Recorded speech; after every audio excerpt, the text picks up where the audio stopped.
Still can't believe those exact words came out of my sister's mouth. "You're just not aesthetic enough to fit the wedding theme." That one sentence shattered years of sisterhood in seconds. Tell me honestly, was I wrong for what I did after that? Or would you have done the same thing? If your own sister humiliated you like that in front of everyone? So my sister Mia was always the perfect one. The one who got straight A's. The one everyone adored at family gatherings. The one whose hair always looked like it belonged in a shampoo commercial.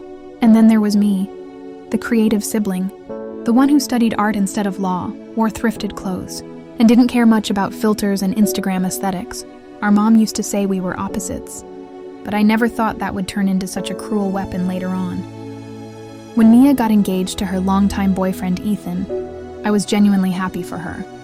Ethan was a nice guy, quiet, respectful, and clearly adored my sister.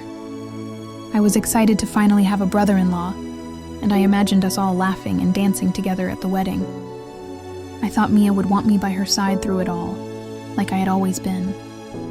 But I was wrong.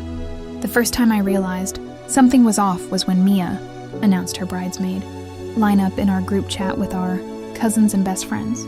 Everyone got a personalized message. "You've been by my side since college."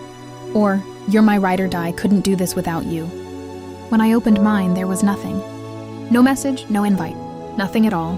At first, I thought she might be saving mine for a surprise.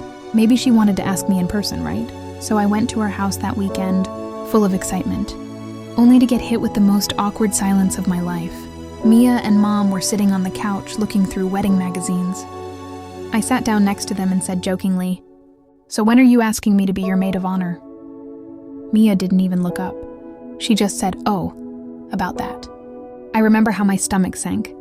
She looked at me with this tight smile and said, "You know I love you, but we're going for a very specific look for the wedding. Clean, minimal, aesthetic. You're just not really fitting that vibe." At first I thought she was joking. I laughed and said, "What does that even mean? I don't fit the vibe?" But she didn't laugh. She just flipped another page in the magazine and said, "It's not personal, I promise. You have your own unique style. But this wedding is going to be super curated for photos and social media. We can't have clashing aesthetics in the bridal party." I was speechless. Mom tried to soften it, saying, "Sweetheart, you know how important this day is for your sister. Maybe you could help in other ways, like with decorations or the art, design for the invitations." I wanted to scream. I wasn't a worker. I was her sister. I left that house shaking, angry, humiliated, and heartbroken. I cried in my car for half an hour before I could even start the engine. I kept thinking about every time I'd supported Mia, staying up late to help her study, doing her makeup before her prom, lying to Mom when she snuck out with Ethan years ago, and now I wasn't aesthetic enough to stand next to her on her big day. Still, I tried to take the high road. I thought maybe she'd come to her senses.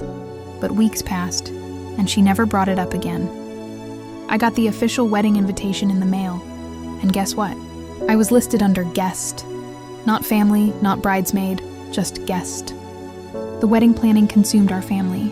Every conversation revolved around flowers, colors, Instagram filters, and the wedding hashtag Donner, Mia and Ethan forever. I barely heard from Mia unless she wanted my help designing the digital invites or editing her engagement photos.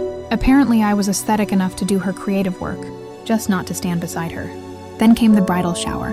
I wasn't even going to attend, but Mom begged me. "Just go for the family photos," she said. So I went, in a simple pretty dress I'd made myself. Nothing flashy, just something that felt like me. When I arrived, I immediately noticed how coordinated everything was. The bridesmaids were all wearing beige silk dresses with gold accessories. It looked more like a fashion campaign than a bridal shower. When I entered, everyone looked at me like I'd walked into the wrong event. Mia smiled awkwardly and said, "Oh, you're here. Could you help with the Polaroid setup?" I swallowed my pride and nodded, but inside I was dying. Every photo, every speech, every laugh felt like a reminder that I was excluded. When it came time for group photos, I stood off to the side, holding the camera. A week later, I overheard something that broke me completely. I was at Mom's house dropping off some decoration samples Mia had asked me to make. Mia was on the phone with her best friend, laughing.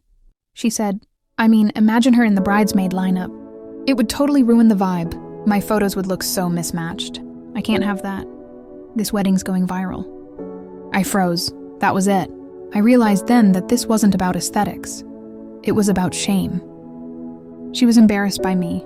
My own sister was ashamed of how I looked, how I dressed, how I lived. I walked out quietly, but something inside me snapped that day. Now here's where the story gets interesting, because I didn't just take it lying down. I decided if she thought I wasn't aesthetic enough, I'd show her what real beauty looked like. Raw, real, and unapologetic. I started planning my outfit for the wedding carefully. I didn't want to upstage her, but I wasn't going to hide either. I designed a dress myself. A soft, champagne-colored gown with hand-painted, floral patterns across the hem. It was subtle, elegant, and completely me. I did my own makeup, styled my hair simply, and wore minimal jewelry. When I arrived at the wedding venue, people actually turned to look. Not in shock and in admiration. Even a few of Mia's bridesmaids complimented me. "Wow, your dress is gorgeous. Where did you get it?" one of them asked.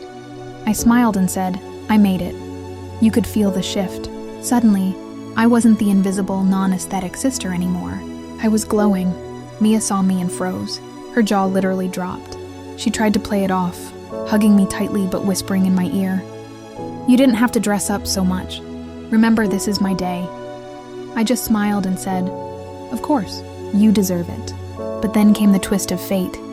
During the ceremony, the photographer, a famous one, Mia had hired for her dream shots, kept asking me to be in more photos. Every time I tried to step away, he'd say, "No, stay right there. The balance looks great." At one point, he even told Mia, "You and your sister photograph beautifully together. This is perfect symmetry." I could see Mia's smile falter every time he said that. The irony was almost poetic. The very thing she thought would ruin her aesthetic, me, was now enhancing it. Then came the reception, and that's when everything exploded. The speeches started, and I had planned to just sit quietly. But then Mia's maid of honor, her best friend, Lila, gave a speech that crossed a line. She said, "We all know how much effort Mia put into making this wedding perfect. Every detail, every photo, every person carefully chosen to fit her vision. She's always had such great taste, even in who she let stand beside her." The guests laughed lightly, but I could feel the sting. Everyone knew I wasn't chosen. It felt like a public slap. I saw a few guests glance at me, whispering. I felt my heart pound, and something inside me just said, "Enough." When it was my turn to give a toast, because Mia had invited me to say a few words as family, I took a deep breath, raised my glass and said, "Mia, I've always admired your ability to make everything look perfect. From your outfits to your photos, you have a gift for turning life into art. But today, I realized something important. Real beauty isn't curated. It's not filtered. It's not about matching colors or fitting an aesthetic. It's about love, authenticity, and the people who stand beside you, no matter what they look like. So here's to real love and real people." The room went silent. You could hear forks clinking against plates. Then a few people started clapping, softly at first, then louder. Mia just stared at me, her face pale. I smiled, took a sip, and walked off the stage. So that's the situation I was in, and that was the choice I made. Before I tell you what happened after, I want you to think about it. What would you have done in my place? Would you have stayed quiet and swallowed the humiliation? Or would you have stood up for yourself in front of everyone like I did? After the wedding, the photos started to go viral, just like Mia wanted. But here's the funny thing. Most of the comments weren't about her or the bridesmaids. They were about me. People kept tagging me saying, "Who's the woman in the floral gown? She looks stunning." One fashion page even reposted my picture with the caption, "A perfect blend of elegance and individuality." Mia saw the comments. She called me a week later, furious. She said, "You completely stole my spotlight. Everyone's talking about your dress instead of the wedding." I told her calmly, "I didn't steal anything. I just showed up as myself. The sister you didn't think was good enough." There was a long silence, and then she hung up. We didn't talk for months after that. Mom tried to mediate, but Mia was stubborn. She posted a long caption on Instagram about how some people just can't stand to let others shine. Didn't respond. I didn't have to. The photos spoke for themselves.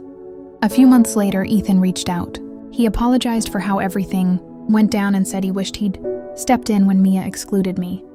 He also mentioned that Mia had been struggling because people kept comparing her wedding photos to mine. Apparently, her obsession with perfection had backfired. Eventually, Mia and I did talk again, about a year later. She admitted she'd been insecure. She said seeing me so confident made her feel threatened, especially since she'd built her whole identity around appearances.